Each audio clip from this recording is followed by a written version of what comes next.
Après le master, je me suis sentie beaucoup plus légitime. J'ai également pu beaucoup plus interagir avec mes collègues. Moi, ça m'a permis aussi d'évoluer dans mes fonctions. Donc pour moi, ça a eu un impact très fort. Il y a un an maintenant, Fabien Amias, qui était le nouveau directeur de la rédaction d'Europe 1, m'a appelé à New York pour me proposer d'être son adjoint à Paris. Le fait d'avoir fait le master avant à Sciences Po a fait que je me suis senti à ma place finalement. J'ai pu mettre en pratique tout ce que j'avais appris ces dernières années. J'ai terminé mon mémoire alors que j'étais déjà député. Donc vous voyez, les choses s'enchaînent assez vite. Est-ce qu'il y a un lien de cause à effet? En tout cas, ce qui est certain, c'est qu'aujourd'hui, d'avoir ce bagage, eh bien, ça me sert.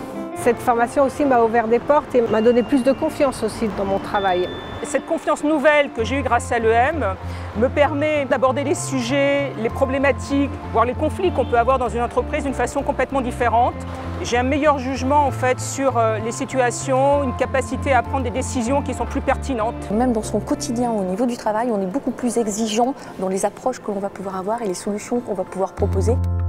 Moi, je sais qu'au quotidien, quand il arrive qu'on me demande mes diplômes, si je dis Sciences Po, je note que tout de suite, oui, ça vous fait gagner 10, 15, 20 points dans la discussion. Oui. En termes de référence auprès des clients, etc., c'est tout de même un gage, effectivement, du sérieux de la formation que l'on a reçue. La bienveillance et puis le plaisir qu'on a à retrouver des anciens de l'executive master, on le retrouve en fait avec les anciens de Sciences Po. Ça m'a donné cet appétit d'en savoir plus. Donc c'est vrai que depuis, je continue à lire des ouvrages, être à l'affût, tout ce qui peut se dire, s'écrire dans les sciences humaines et sociales. On a appris tellement d'informations, on doit les digérer et puis après on est en carence en quelque sorte. Ça donne envie de retourner à des conférences, ça donne envie de se maintenir à niveau.